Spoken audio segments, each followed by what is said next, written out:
¿Alguna vez has creído conocer a alguien por completo? ¿Has confiado ciegamente en la persona con la que duermes cada noche? Mi esposo tenía una rutina inquebrantable durante 42 años, algo que yo consideraba sagrado y rutinario.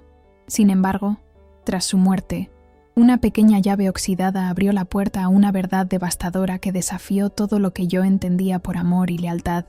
Quédate hasta el final, porque lo que descubrí no solo cambió mi pasado, sino que redefinió mi futuro. Mi esposo salía de casa todos los jueves a las 9:30 de la mañana. Nunca me dijo a dónde iba. Cuando murió, de repente, encontré una llave escondida en el fondo de su cajón. Lo que descubrí cuando usé esa llave destruyó todo lo que yo creía sobre nuestro matrimonio y sobre mí misma. Pero antes de continuar, asegúrate de estar suscrito al canal y escribe en los comentarios desde dónde estás viendo este video. Nos encanta saber hasta dónde están llegando nuestras historias. Cada jueves, sin falta, mi esposo, Roberto, se despertaba a las 7:30, tomaba café en silencio, se vestía con su camisa gris perla, siempre la gris perla, y salía por la puerta a las 9 en punto. Eso durante 42 años. 42 años de jueves idénticos. Al principio de nuestro matrimonio, yo le preguntaba: «Amor, ¿a dónde vas todos los jueves?». Él sonreía de esa manera suya, medio de lado, y decía: «A resolver unas cosas, Elena, cosas aburridas de hombres. No necesitas preocuparte por eso». Y me daba un beso en la frente, como si eso cerrara el asunto. Yo era joven, tenía 23 años cuando nos casamos. Roberto tenía 28. Era ingeniero, serio, organizado, confiable. Todo el mundo decía que yo había tenido suerte y yo lo creía. Con el tiempo, dejé de preguntar. Los jueves se volvieron parte de nuestra rutina, como cepillarse los dientes o hacer café, normales, invisibles. Tuvimos 2 hijos. Mateo nació 2 años después del matrimonio, Valeria 3 años después de él. Roberto era un buen padre, presente, cariñoso, ayudaba con la tarea, iba a las reuniones de la escuela, pero los jueves, sin excepción, él salía. Incluso cuando Mateo se rompió el brazo un jueves, Roberto esperó hasta las 9, me llevó al hospital, se aseguró de que todo estuviera bajo control y dijo: «Necesito resolver aquella cosa, vuelvo en algunas horas», y se fue. Yo lo encontraba extraño, tal vez, pero 42 años es mucho tiempo. Lo extraño se vuelve normal cuando se repite por tiempo suficiente. Se vuelve parte del paisaje del matrimonio, como sus ronquidos por la noche, o la forma en que organizaba los zapatos en filas perfectas en el armario. Roberto murió un miércoles. Irónico, lo sé. Él estaba en la oficina cuando tuvo un aneurisma cerebral. Los médicos dijeron que fue instantáneo, que él no sufrió. Yo debería sentirme agradecida por eso, pero solo me sentía vacía. 42 años al lado de alguien, y de repente, ese alguien desaparece. Así, sin aviso. El velorio fue un viernes. La iglesia estaba llena. Roberto era respetado. Tenía muchos colegas de trabajo, amigos del club, vecinos. Todos decían las mismas cosas. Era un hombre tan bueno, siempre tan correcto. Tuviste suerte de tenerlo, Elena. Suerte. Esa palabra seguía apareciendo. Valeria se quedó conmigo los primeros días. Ella tenía 37 años ahora, casada, 2 hijos pequeños. Mateo vivía en otra ciudad. Vino para el funeral, pero necesitó volver pronto. «Mamá, ¿vas a estar bien?», preguntó con los ojos rojos. «¿Voy?». Mentí. La casa quedó extrañamente silenciosa. Yo nunca había notado cuánto espacio ocupaba Roberto, incluso en silencio. El crujido de su silla cuando se sentaba a leer el periódico, el sonido del grifo cuando se lavaba las manos antes de la cena, pequeños sonidos que formaban la banda sonora de una vida compartida. Fue Valeria quien sugirió que yo comenzara a organizar sus cosas. «No necesita ser ahora, mamá, pero cuando te sientas lista, tal vez ayude». Ella intentaba ser gentil, pero yo sabía lo que estaba detrás de eso. Preocupación, miedo de verme parada, atrapada en el duelo. Esperé una semana, después 2. En el 18º día tras su muerte, desperté y decidí que era hora. Comencé por el armario. Las camisas gris perla estaban todas allí, planchadas y colgadas. Conté 12. 12 camisas idénticas. ¿Por qué alguien necesita 12 camisas iguales? Doblé cada una con cuidado. Las puse en cajas para donación. Los pantalones, los zapatos en filas perfectas, los cinturones enrollados. Todo muy organizado, muy Roberto. Fue cuando llegué a los cajones de la cómoda que la encontré. En el fondo del último cajón, debajo de calcetines que probablemente él nunca usaba, había un sobre pardo, grueso. Dentro, una llave pequeña, plateada, con un número grabado. 305. No era la llave de nuestra casa, no era de ningún auto. Giré aquella cosa entre los dedos, sintiendo el peso frío del metal. Había una tarjeta junto, amarillenta por el tiempo, con el logotipo de un lugar llamado Depósitos El Centinela. Mi corazón comenzó a latir más rápido. Roberto tenía un depósito. ¿Por qué? ¿Para qué? Tomé el teléfono. Llamé al número en la tarjeta. Una voz femenina atendió, profesional y distante. Depósitos El Centinela. Buenos días. Buenos días. Mi voz salió temblorosa. Mi esposo, mi difunto esposo, tenía un box alquilado ahí. Encontré la llave. Me gustaría saber si todavía está activo. Claro, señora. ¿Puede informarme el número? 305. Escuché el sonido de teclas siendo digitadas. Sí, está activo. El pago se hace automáticamente. Débito mensual. Está a nombre de Roberto Luis Castillo. Roberto Luis Castillo, mi marido. ¿La señora gustaría agendar una visita? Mi boca estaba seca. Sí. ¿Cuándo puedo ir? Funcionamos de lunes a sábado, de 8 a 18 horas. La señora puede venir cuando quiera. Colgué y me quedé mirando aquella llave. 42 años. 42 años de jueves. ¿Será que era eso? ¿Será que cada jueves él iba a ese depósito? ¿Pero por qué? ¿Qué guardaba él allá? No conseguía esperar. Al día siguiente, un martes, conduje hasta la dirección. El depósito quedaba en una zona industrial de la ciudad. Un edificio sin gracia, gris, con portones de metal y cámaras por todas partes. Toqué el interfone, me identifiqué y una chica en la recepción me liberó la entrada. Es el box 305, pasillo C, tercer piso, dijo ella sin levantar los ojos de la computadora. Elevador al fondo. Subí con la llave apretada en la mano. El pasillo estaba pintado de blanco, frío, con puertas de metal numeradas de los dos lados. 301, 302, 303, 304, 305. Paré frente a la puerta. Mi mano temblaba. Yo no sabía qué esperaba encontrar. Documentos antiguos, cosas de su familia, regalos que él pretendía darme y nunca dio. Puse la llave en la cerradura. Giré. La puerta se abrió y mi mundo se derrumbó. El box era pequeño, tal vez 3 metros cuadrados, pero estaba lleno. Pilas y pilas de cajas, estanterías de metal apoyadas en las paredes, todo etiquetado con aquella caligrafía que yo conocía tan bien. La caligrafía de Roberto. Entré despacio, como si estuviera invadiendo un territorio prohibido. La primera caja que abrí estaba marcada como 1998-2000. Dentro, álbumes de fotos. Fotos de una mujer que yo nunca había visto. Cabello castaño corto, sonrisa ancha, bonita. Ella estaba en varias poses. En la playa, en un restaurante, dentro de un auto. Y en todas las fotos al lado de ella estaba Roberto.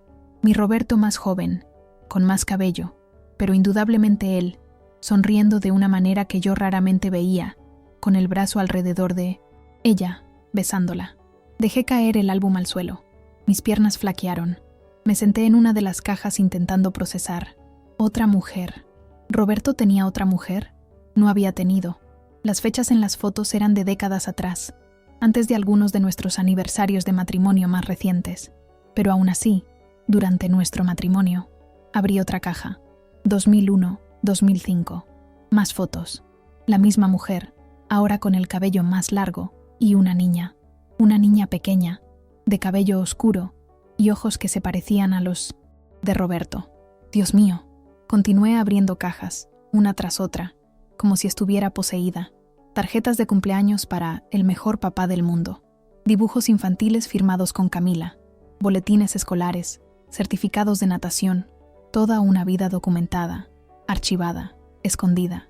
Roberto tenía otra hija, tenía otra familia. Encontré documentos, facturas de luz a nombre de él, pero de una dirección que yo no conocía. Recibos de pago de escuela privada, notas fiscales de regalos, muñecas, bicicletas, libros, todo fechado, todo organizado con la meticulosidad típica de Roberto.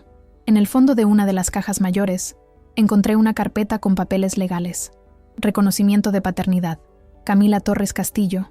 Madre, Isabel Torres. Padre, Roberto Luis Castillo. La fecha del reconocimiento. Años después del nacimiento de Valeria. Él había registrado a esa niña, había asumido la paternidad legalmente, y yo nunca supe. Tenía una libreta de ahorros a nombre de la niña. Roberto. Depositaba mensualmente $500 todo el mes durante años. Los extractos estaban todos allí comprobando. La última entrada era de 2 semanas antes de su muerte. En las cajas más recientes, las fotos mostraban a Camila adolescente, después joven adulta, graduación de la preparatoria, licencia de conducir, primer empleo.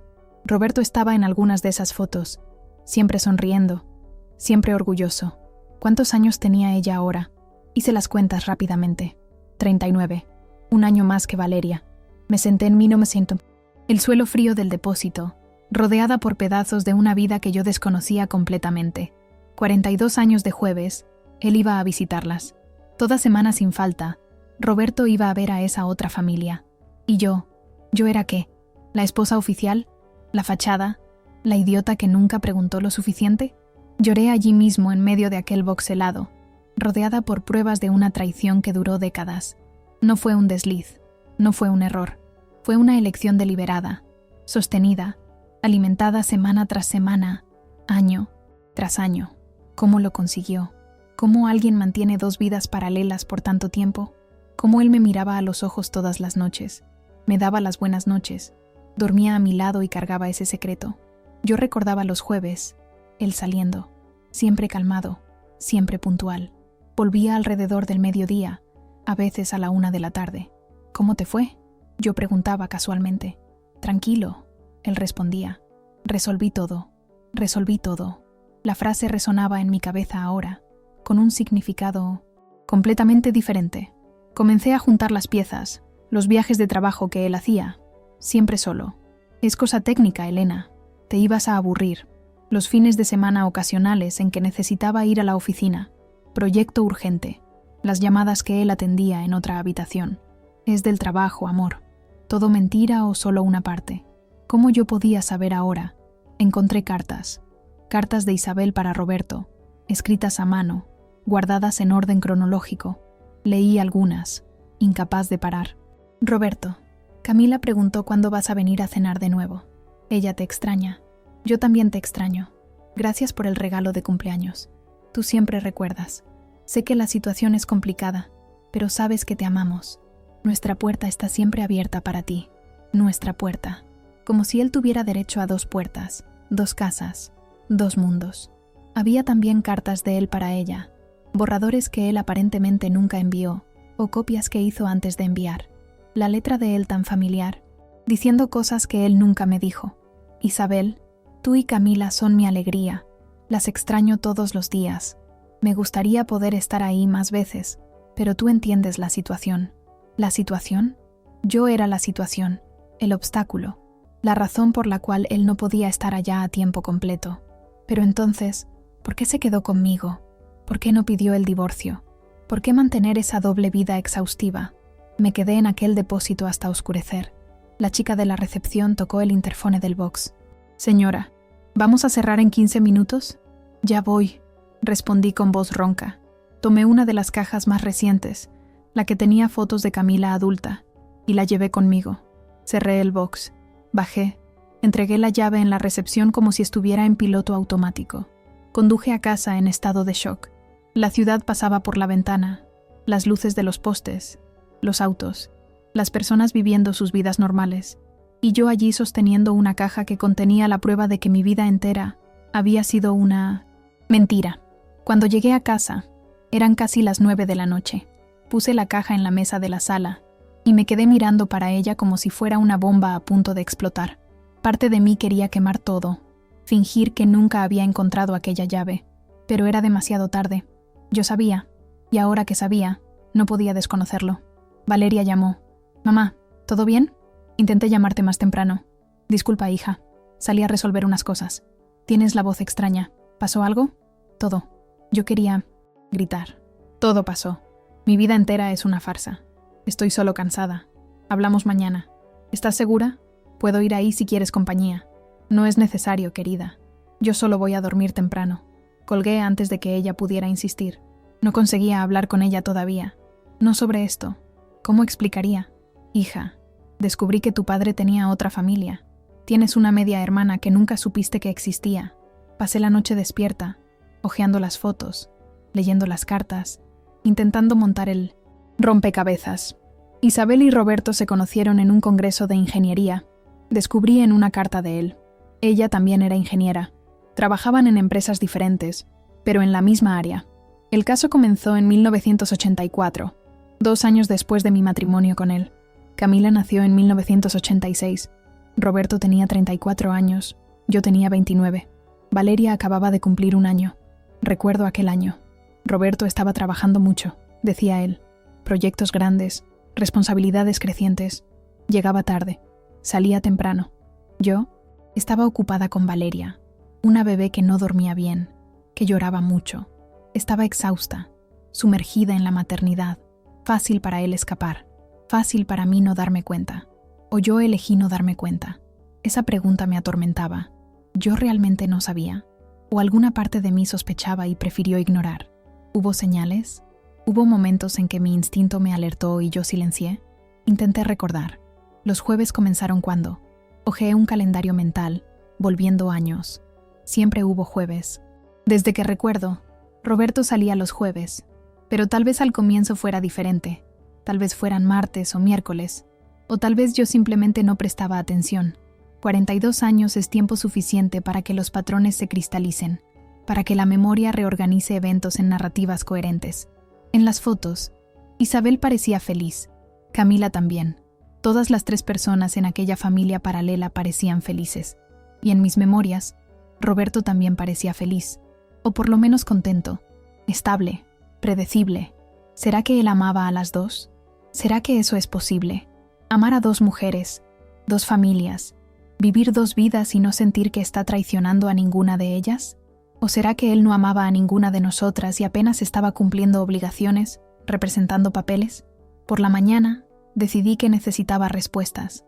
No de Roberto, obviamente. Él estaba muerto, llevando sus secretos a la tumba. Pero tal vez Isabel pudiera darme alguna explicación.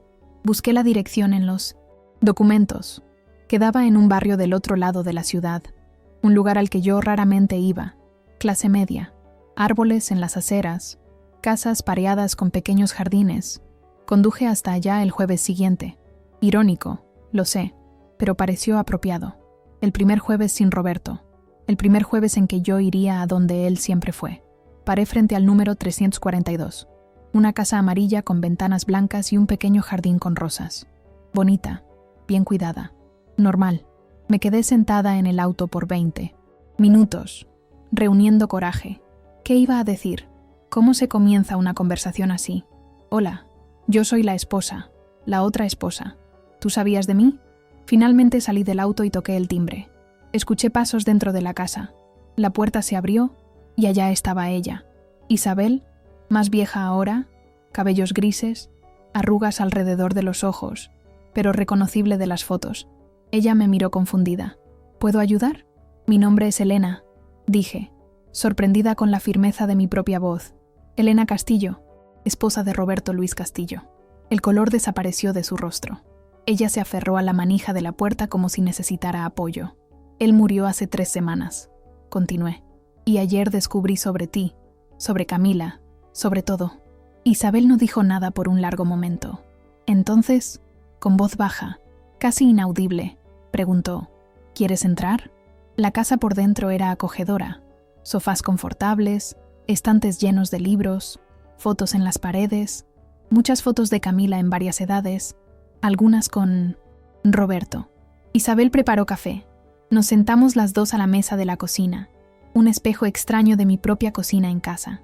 2 mujeres que amaron al mismo hombre, que compartieron al mismo hombre sin saber. Ahora, frente a frente. Yo sabía de ti, dijo ella finalmente, moviendo el café con una cuchara, mirando a la taza y no a mí. Roberto me contó desde el comienzo. Dijo que era casado, que tenía una hija, después un hijo. ¿Y tú aceptaste eso? Ella suspiró. Cuando eres joven, apasionada, Crees en cosas absurdas. Él decía que el matrimonio de ustedes estaba acabado, que él solo se quedaba por los niños, que un día, cuando ellos crecieran, él pediría el divorcio y se quedaría conmigo. Pero él nunca lo pidió. No, siempre había una excusa. Cuando Mateo termine la facultad, cuando Valeria se case, cuando las cosas se calmen. Años pasaron, Camila creció y yo me di cuenta de que él nunca te iba a dejar. ¿Por qué te quedaste?, pregunté, no con rabia, sino con genuina curiosidad. ¿Cómo alguien acepta ser la segunda opción por tanto tiempo? Isabel miró por la ventana de la cocina hacia el jardín de afuera. Camila, dijo simplemente. Él era un buen padre para ella. Venía todo jueves, sin falta. La llevaba al parque cuando era pequeña, ayudaba con la tarea, iba a las presentaciones de la escuela. Él estaba presente de una forma que muchos padres que viven en la misma casa no están. Sentí una punzada de algo que podría ser celos, o tal vez apenas tristeza. Roberto había sido un buen padre para Mateo y Valeria también, pero saber que él dividía esa presencia, ese cuidado, volvía todo diferente. ¿Y tú?, preguntó ella, finalmente encarándome. ¿Tú sospechabas? No, nunca. Los jueves eran solo parte de la rutina. Él decía que iba a resolver cosas. Yo nunca cuestioné. 42 años, ella murmuró. Él mantuvo eso por 42 años. A veces yo me pregunto cómo él aguantó. ¿Cómo alguien vive así, dividido? ¿Tú lo amabas?, pregunté. Ella pensó antes de responder. ¿Lo amaba o lo amé? Es difícil saber ahora. Al principio, ciertamente. Él era carismático, inteligente, atento. Me hacía sentir especial. Pero con el tiempo creo que el amor se volvió hábito. Él era parte de mi rutina, así como era de la tuya. Los jueves eran nuestro día. Yo acepté lo poco que él podía dar. ¿Poco? No pude evitar el tono amargo. Él te dio 42 años de jueves. Jueves que él robó de mí, de nuestra familia. Él robó de todos nosotros, dijo Isabel calmadamente. ¿Tú crees que yo estaba feliz siendo el secreto? ¿Siendo la mujer que él visitaba una vez por semana? Camila creció sin un padre a tiempo completo, sin poder hablar sobre él en la escuela, sin poder presentarlo a los amigos, como los otros padres. Ella sufrió también. Teníamos razón, ambas. Roberto había robado de todas nosotras. Tiempo, ¿verdad? La posibilidad de elegir vivir de otra forma. ¿Camila sabe que él murió?, pregunté. Sabe, yo le dije. Ella quedó devastada.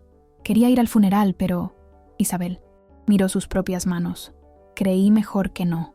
Pareció cruel aparecer allá enfrente de ti y tus hijos, reivindicar un luto que no podíamos demostrar públicamente. ¿Ella sabe sobre mí? Siempre supo. Roberto nunca escondió de ella que tenía otra familia. Creo que en la cabeza de él eso lo hacía honesto, como si decir la verdad a la mitad de las personas involucradas cancelara las mentiras que contaba a la otra mitad. Quedamos en silencio por un momento. El reloj en la pared marcaba el tiempo. Cada segundo un recordatorio de todos los segundos que Roberto había dividido entre nosotras.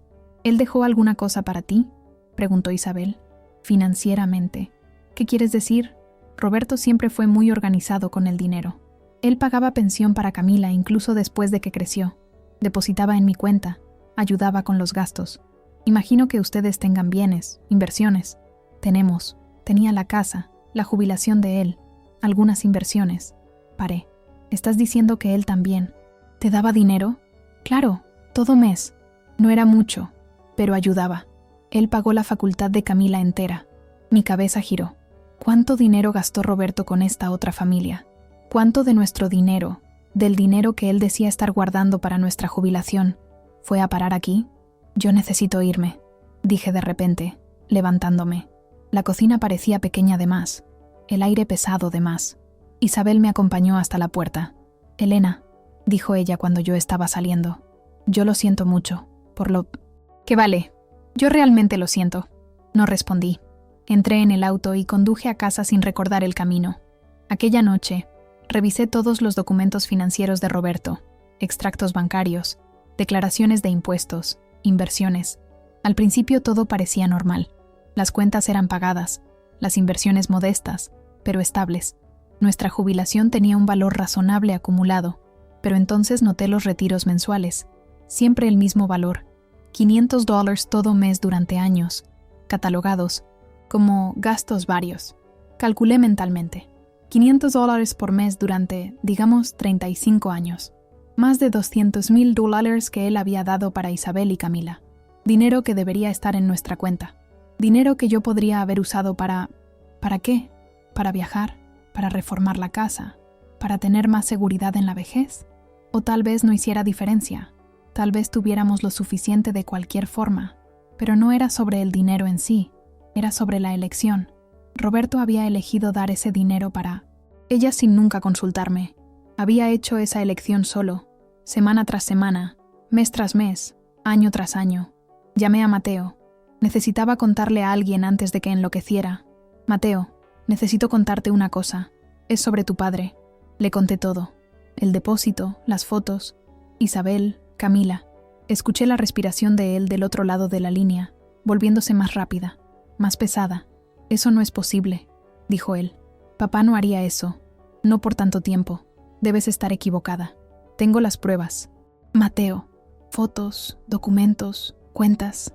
Hasta conversé con ella, con Isabel. ¿Fuiste hasta allá? Mamá, ¿estás bien? Eso es locura. Es la verdad. Llamé a Valeria después. Ella reaccionó peor. No. Papá era un buen hombre. Él nos amaba. Él te amaba. Eso es imposible. Estás confundiendo las cosas. Tal vez el duelo te está haciendo ver cosas que no existen. Valeria, yo sé lo que vi. Yo no creo eso. Discúlpame, mamá, pero yo no lo creo. Papá nunca, él nunca haría eso con nosotros. Ella colgó. Intenté llamar de vuelta, pero ella no atendió. Mateo vino a visitarme el fin de semana siguiente. Valeria lo había llamado, contándole la historia, con certeza esperando que él me convenciera de que yo estaba teniendo algún tipo de crisis. Pero Mateo era diferente de Valeria, más pragmático, menos sentimental. Muéstrame, fue la primera cosa que él dijo cuando llegó. Lo llevé hasta la sala, donde yo había esparcido documentos, fotos, cartas. Él se sentó en el sofá y comenzó a examinar todo metódicamente. Tomó el reconocimiento de paternidad, leyó línea por línea, estudió los extractos bancarios, hojeó los álbumes de fotos. Caramba, dijo él después de una hora. ¿Es todo real? Es. ¿Y Valeria no lo cree? Ella no quiere creer.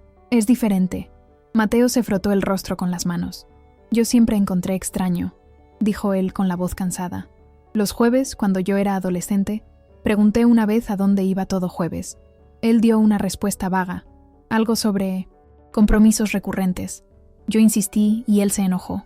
Fue una de las pocas veces que vi a papá realmente enojado conmigo. Después de eso, nunca más pregunté. Él era cuidadoso. Hablé. 42 años, Mateo. 42 años escondiendo esto. Eso requiere disciplina, planificación. Él necesitaba recordar las mentiras, mantener las historias consistentes, vivir dos vidas completamente separadas, sin que una contaminara a la otra. ¿Cómo aguantó?, preguntó Mateo, mirando una foto de Roberto con Camila. Psicológicamente, quiero decir, eso debe ser exhaustivo. No lo sé. Tal vez para él fuera normal. Tal vez él no lo viese como dos vidas separadas, sino como una vida completa. Nosotros aquí, ellas allá, todo organizado, todo en cajitas bien definidas. ¿Y ahora?, preguntó Mateo. ¿Qué vas a hacer? Era una buena pregunta. ¿Qué haría yo? Roberto estaba muerto. No podía confrontarlo. No podía exigir explicaciones. La otra mujer estaba del otro lado de la ciudad, viviendo con sus propias verdades y mentiras. Y Camila, una mujer de casi 40 años que yo nunca conocí, que es media hermana de mis hijos. No sé todavía, admití, pero necesito procesar esto. Necesito entender. Mateo se quedó conmigo el resto del fin de semana. Ayudó a organizar los documentos cronológicamente. Creó una especie de línea de tiempo de la doble vida de Roberto. 1984. Conoce a Isabel. 1986. Nace Camila. 1995. Camila entra a la escuela. 2004. Camila se gradúa de la preparatoria. 2008. Camila se gradúa de la facultad. Toda una vida documentada en fotos, recibos, cartas. ¿Él estuvo en el matrimonio de ella?, preguntó Mateo, apuntando a una foto de Camila de vestido blanco al lado de un hombre joven. Mira aquí. Mostré la foto de al lado. Roberto de traje sonriendo al lado de Camila y del novio. ¿Cuándo fue eso? ¿Recuerdas dónde estábamos en 2012? Mateo pensó. Creo que fue el año que fui a Europa con Sara, mi ex. Pasamos la Navidad fuera y Valeria estaba embarazada del primer hijo. Yo recuerdo porque ella estaba mareada todo el tiempo. Pasamos la Navidad aquí, nosotros tres. Tú estabas viajando, Valeria mareada, yo cocinando. ¿Y tu padre? Paré, recordando. Tu padre salió en la mañana del día 26. Dijo que necesitaba ir a la oficina a buscar unos documentos. Se quedó fuera la tarde entera. Él fue al matrimonio de ella el día siguiente a Navidad. Mateo estaba incrédulo. Miramos la foto nuevamente. En la esquina se podía ver una decoración navideña al fondo. Guirnaldas, luces. Fue una boda de Navidad, dije con la voz vacía, y él estaba allá con ellas. La rabia vino entonces, caliente y repentina. No la tristeza distante que yo venía sintiendo, sino rabia pura, rabia de Roberto por mentir, rabia de mí misma por creer, rabia de todas las Navidades, todos los cumpleaños, todos los momentos que él había robado de nosotros para darlas a ellas. Tomé la foto y la rasgué por la mitad. Después rasgué de nuevo, y de nuevo hasta volverse confeti. Mateo no intentó pararme, apenas se sentó a mi lado mientras yo lloraba. Finalmente lloraba de verdad, todo el shock y la negación dando lugar al dolor bruto de la traición. Después de un tiempo, cuando no había más lágrimas, Mateo preguntó: ¿vas a contarle a Camila? ¿Presentarte a ella? No sé si ella quiere conocerme o si yo quiero conocerla. Ella es nuestra media hermana, mamá. Eso es extraño, pero es verdad. Yo lo sé, pero por ahora es demasiado. Necesito tiempo. Mateo volvió a su ciudad el domingo por Cosmas. La noche. Antes de irse, me abrazó fuerte. Mamá, yo sé que nada de esto es justo, pero vas a estar bien. Nosotros vamos a estar bien. Yo quería creerle. Valeria continuó sin hablarme. Intenté llamar varias veces. Mandé mensajes. Ella respondía con monosílabos o no respondía. Mateo dijo que ella estaba procesando, que necesitaba tiempo para aceptar que el padre no era quien ella pensaba que fuese. Pero ¿cuánto tiempo? ¿Cuánto tiempo hasta que mi hija dejase de culparme por destruir la imagen que ella tenía del padre? Porque era eso lo que estaba sucediendo. Al revelar la verdad, yo me había convertido en la villana, la persona que manchó la memoria sagrada de Roberto.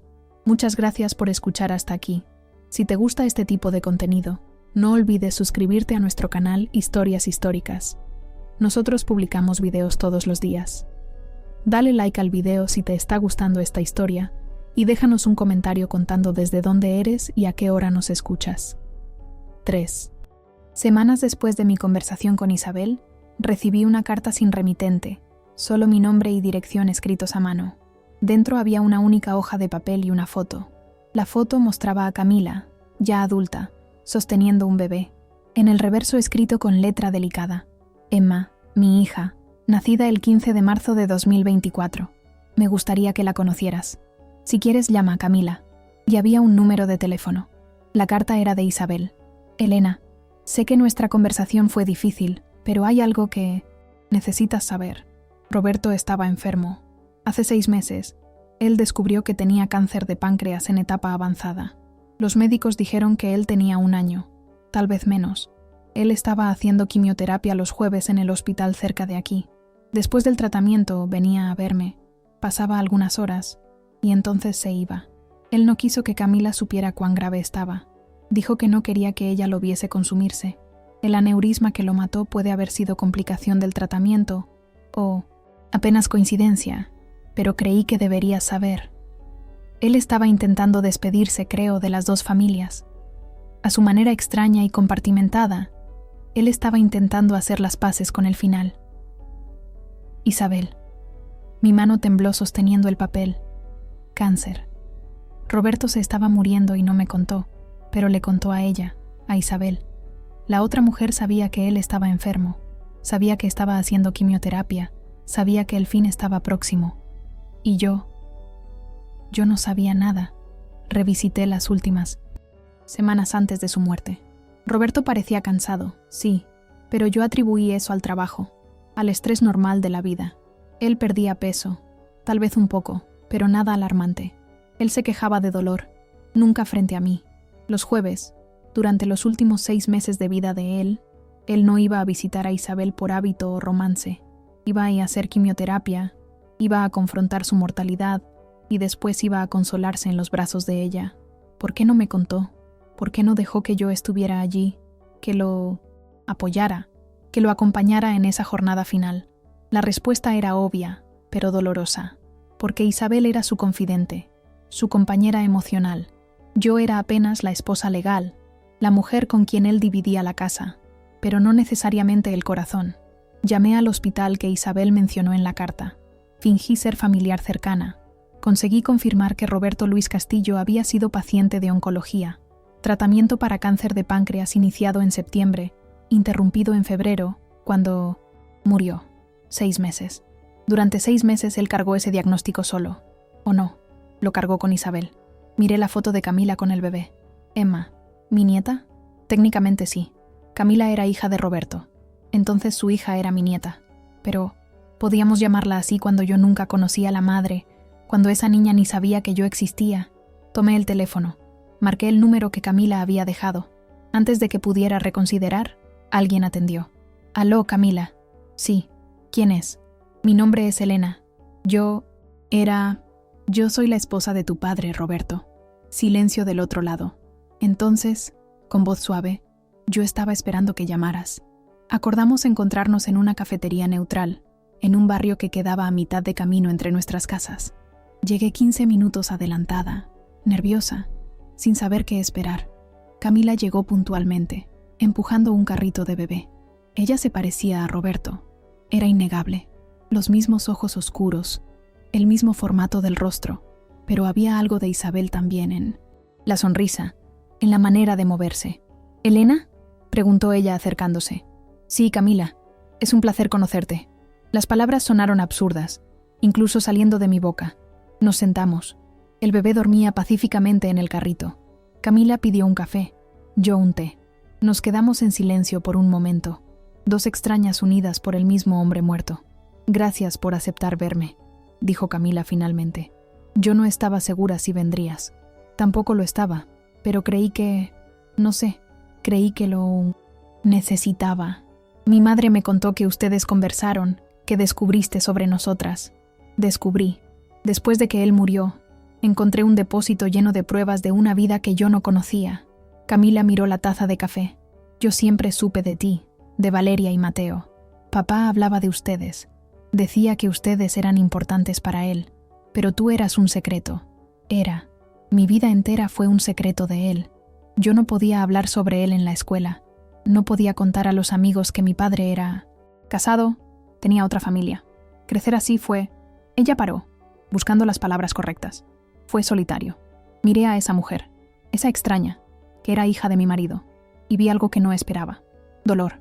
Ella también había sido herida por Roberto de una forma diferente a la mía, pero herida aún así. ¿Él fue un buen padre para ti?», pregunté. «Dentro de lo posible, sí. Él venía todos los jueves, nunca faltaba. Me ayudaba con la tarea, iba a mis presentaciones de ballet, me enseñó a conducir, pero siempre tenía que irse. Siempre tenía que volver para ustedes. Yo pasaba el resto de la semana esperando el próximo jueves». «¿Sabías que él estaba enfermo?», pregunté. Camila sacudió la cabeza. «No, mamá me contó después de que él murió. Ella dijo que él no quiso preocuparme, que estaba intentando protegerme». Su voz se volvió amarga. Siempre protegiendo, siempre escondiendo. Él no entendía que a veces la verdad, por más dolorosa que sea, es mejor que las mentiras gentiles. El bebé se movió, en el carrito. Camila automáticamente comenzó a mecerlo suavemente. «Emma», dijo ella. Él la conoció, 3 semanas antes de morir. Él vino a visitarme al hospital cuando ella nació. La sostuvo, lloró. Fue la primera vez que vi a papá llorar. Imaginé a Roberto sosteniendo a esa niña, sabiendo que se estaba muriendo, sabiendo que no la vería crecer. ¿Será que pensó en Valeria y Mateo, en las nietas que él ya tenía, que veía regularmente? ¿Será que comparó las familias, pesó lo que dio a cada una? «¿Por qué quisiste conocerme?», le pregunté a Camila. «Porque eres parte de la historia de él, parte de mi historia, queriendo o no. Y porque...». Ella dudó. «Porque yo quería que supieras que existo, que Emma existe, no para causar problemas o pedir algo, apenas para existir, para no ser más un secreto. Miré al bebé durmiendo, inocente, ajena a la complejidad de la familia en la que nació. Valeria y Mateo saben de ti, dije. ¿Y? Mateo lo entiende. Está procesando. Valeria. Está enojada conmigo por contarle. Ella no quiere aceptar que su padre no era perfecto. Yo entiendo, dijo Camila. Es difícil ver a nuestros padres como humanos fallidos. Más fácil mantenerlos en pedestales. ¿Tú estás enojada con él? ¿Con tu padre? Camila pensó antes de responder. Estoy, pero también lo extraño. Las dos cosas pueden existir al mismo tiempo. Descubrí. Yo puedo amarlo y estar furiosa con él. Puedo extrañar los jueves y también resentir que eran apenas jueves, nunca lunes, o sábados o domingos. Conversamos por 2 horas. Camila me contó sobre su vida, su carrera como arquitecta, su marido Javier, que sabía toda la historia y la aceptaba. Le conté a ella sobre Valeria y Mateo, sobre cómo era extraño descubrir a los 65 años que la mitad de mi matrimonio había sido una ilusión. Cuando nos despedimos, ella me abrazó. Gracias por no odiarme, dijo ella. Yo no te odio. Tú no hiciste nada malo. Tú solo naciste. Conduje a casa con la cabeza llena de pensamientos. Camila era mi hijastra, mi no hijastra. No había palabra para nuestra relación, unidas por el mismo hombre, pero separadas por décadas de secreto. En las semanas siguientes, Valeria finalmente acordó conversar conmigo. Fuimos a almorzar a un restaurante tranquilo. Mamá, lo siento mucho, fueron sus primeras palabras. Por no creerte, por culparte. Está bien, querida, no está bien. Fui injusta. Yo solo necesitaba que papá fuese quien yo creía que era. Admitir la verdad significaba admitir que yo no lo conocía realmente, y eso me asustó. Tomé su mano. Él todavía era tu padre. Todavía te amaba. Eso es verdad, incluso con todo el resto siendo también verdad. ¿Conociste a ella? ¿A Camila? Conocí. Ella es una buena persona. También fue víctima de las elecciones de él, solo que de una manera diferente. Valeria procesó eso. Mateo quiere conocerla. Dijo que es nuestra hermana, que deberíamos al menos intentar. ¿Y tú?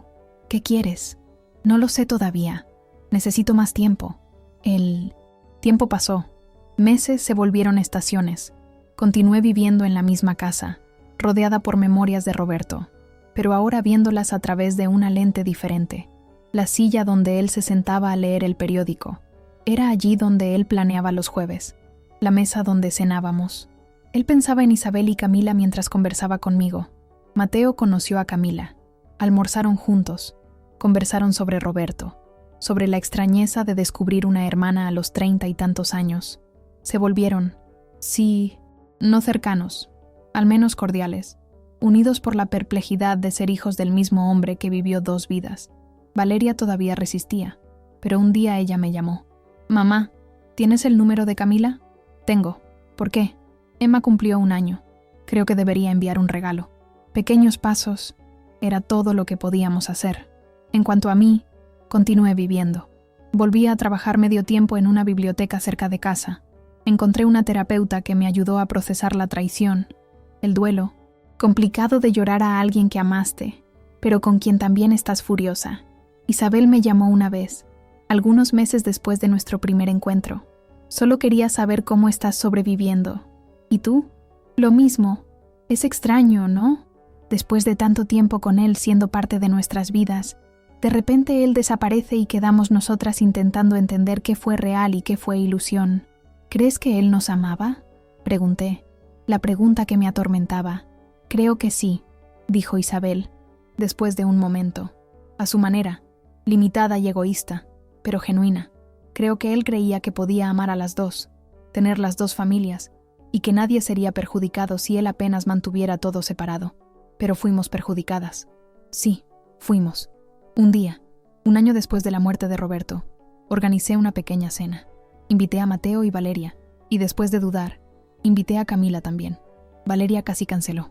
Mamá, no sé si estoy lista. No necesitas estar lista. Solo necesitas estar dispuesta. Ella vino. Camila también. Fue extraño. Todos nosotros sentados a la misma mesa. Los 3 hijos de Roberto, 2 madres, una nieta, una familia rota intentando rearmarse en una forma nueva y extraña. Conversamos sobre cosas simples al principio, trabajo, hobbies, el clima, pero gradualmente, inevitablemente, hablamos sobre Roberto. Él odiaba la cebolla, dijo Valeria de repente. Siempre la quitaba de cualquier comida. Lo mismo, dijo Camila sorprendida. Yo siempre pensé que fuera solo conmigo. Mi madre tenía que hacer versiones separadas de todo. Él cantaba en la ducha, contribuyó Mateo. Canciones antiguas, siempre desafinado. Hacía eso también en nuestra casa, rió Camila. Compartimos memorias, piezas del mismo hombre visto desde ángulos diferentes. Y lentamente, muy lentamente, comenzó a tener sentido. No las mentiras, nunca las mentiras, sino la humanidad de él. Roberto no era villano ni héroe. Era apenas un hombre que tomó decisiones malas y después quedó atrapado en ellas, cavando más hondo en vez de admitir el error. ¿Saben lo que percibí?, dijo Camila en un momento de silencio. Él nunca nos dio la oportunidad de elegir. Eligió por nosotros, por todas nosotras. Decidió solo cómo sería nuestra vida, qué tipo de padre sería, cuánto de sí mismo daría a cada una, como si fuese derecho de él tomar esas decisiones. Es sobre control, dijo Mateo pensativo. Él controlaba la narrativa, mantenía todo separado, porque así él podía ser quien quisiera, en cada lugar. No tenía que integrar las partes, no tenía que lidiar con la contradicción. Valeria estaba callada, absorbiendo. Finalmente habló. Yo pasé meses enojada contigo, mamá, por destruir la imagen que yo tenía de él, pero tú no destruiste nada, apenas revelaste lo que ya estaba allí. La rabia era más fácil que la decepción. Yo entiendo, dije suavemente. Queremos creer que conocemos a las personas que amamos. Admitir que no conocíamos es aterrador. Cuando la noche terminó, Camila abrazó a Valeria por primera vez. Fue breve, medio torpe, pero genuino. Gracias por darme una oportunidad, dijo Camila. Gracias por existir, respondió Valeria, aunque sea complicado. En las semanas que siguieron, comencé a hacer cambios en mi vida, pequeños al comienzo. Cambié la decoración de la sala, colores que Roberto encontraría chillones. Compré plantas que él siempre dijo ser muy laboriosas. Comencé clases de cerámica, algo que siempre quise hacer, pero él encontraba poco práctico. Cada cambio era una declaración. Es mi vida ahora, no definida por las preferencias de él, no limitada por las mentiras de él. La casa de Isabel, descubrí cuando finalmente revisé todos los documentos legales, había sido comprada por Roberto en 1990. Estaba a nombre de él. Técnicamente, como esposa legal y única heredera además de los hijos, yo tenía derecho a la mitad. Podría haber peleado, reivindicado, vendido, usado el dinero para viajar, para hacer todas las cosas que Roberto siempre dijo, que haríamos un día, pero nunca hicimos. Pero miré a Isabel, esa mujer que había pasado 42 años esperando los jueves, viviendo en las sombras, criando una hija sola 6 días por semana, y tomé una decisión. Marqué encuentro con ella en la notaría, llevé los documentos necesarios, transferí la escritura a nombre de ella. No entiendo, dijo Isabel, mirando los papeles. ¿Por qué estás haciendo esto? Porque es tu casa, siempre lo fue. Tú criaste a Camila allá, viviste allá por décadas. ¿Y por qué? Respiré hondo. Porque quedarse presa en el resentimiento no va a cambiar el pasado, no va a traer a Roberto de vuelta, no va a hacer que él haya sido honesto. Entonces, elijo dejar ir. Ella lloró, yo no lloré. Ya había llorado demasiado. Gracias, dijo ella. Yo no merecía tu bondad. No es bondad, corregí. Es liberación para ambas. Fue liberador, descubrí. Dejar ir, no por perdón necesariamente. Perdonar a Roberto era algo que todavía estaba procesando. Tal vez siempre lo estaría, pero por paz, por elegir mi propio camino, en vez de quedar presa reaccionando al de él. Vendí mi casa algunos meses después, la casa donde había criado a mis hijos, donde había vivido con Roberto, donde cada habitación cargaba memorias, algunas buenas, algunas ahora manchadas por la revelación. Compré un apartamento menor, moderno, en un barrio diferente. Elegí cada mueble, cada color, cada detalle, sin compromiso con el gusto de nadie más. sin memorias en las paredes. La primera noche, en el apartamento nuevo, me senté en el balcón con una copa de vino. La ciudad se esparcía frente a mí, luces parpadeando, vida sucediendo. Yo estaba sola, pero no solitaria. Había diferencia. Mi teléfono sonó. Mateo. Mamá, solo quería saber si estás bien. Primer día en la casa nueva. Estoy genial, hijo, de verdad. Valeria y yo estábamos conversando. Queremos hacer un viaje contigo, un lugar al que siempre quisiste ir. Pensé por un momento. Lugares que yo había sugerido a lo largo de los años y que Roberto siempre tenía una razón para posponer. Francia, dije. Siempre quise conocer Francia. Entonces vamos a Francia. Yo, tú, Valeria, y si quieres, Camila también. Camila, mi hijastra, que no era hijastra, la hija secreta de Roberto que no era más secreta. Voy a pensar en eso, dije. Piénsalo, sí. Mereces cosas buenas, mamá. Mereces vivir. Después de colgar, me quedé pensando. Por 42 años, había vivido la mitad de una vida. Roberto vivía 2 vidas enteras. O intentaba, y yo vivía la mitad. La parte que él me dejaba ver, los pedazos de él que él elegía compartir. Pero ahora yo podría vivir una vida entera, completa, mía. 3 meses después, en un día cualquiera de jueves, desperté y me di cuenta de que no había pensado en Roberto al despertar. Por primera vez en 2 años, él no fue mi primer pensamiento del día. Hice café, me senté en el balcón, miré la ciudad despertando y sonreí. Los jueves no eran más de él, eran míos. Todos los días eran míos. Tomé el teléfono, llamé a Valeria. Aquel viaje a Francia, ¿todavía está en pie? Claro. ¿Quieres ir? Quiero. Y sí. Invita a Camila también. Vamos todas. Un viaje de mujeres. Mamá, tengo tanto orgullo de ti. Después de colgar, miré la foto de matrimonio que aún mantenía, ahora en un cajón en vez de en un marco. Roberto y yo, jóvenes, sonriendo, sin idea de lo que vendría. Intentaste aprisionarme en tu mentira, le dije a la foto. Pero mira, estoy libre, más libre de lo que tú jamás fuiste, cargando todos esos secretos. Guardé la foto, cerré el cajón. Tenía una vida para vivir, una vida entera, no por la mitad, una vida honesta, transparente, mía. 42 años de jueves, 42 años de una mentira que parecía verdad, pero ahora tenía el resto de mi vida, y sería verdad toda ella.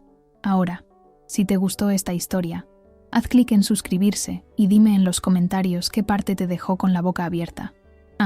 Y no olvides convertirte en miembro para tener acceso a videos exclusivos que no publico aquí. Te espero allá.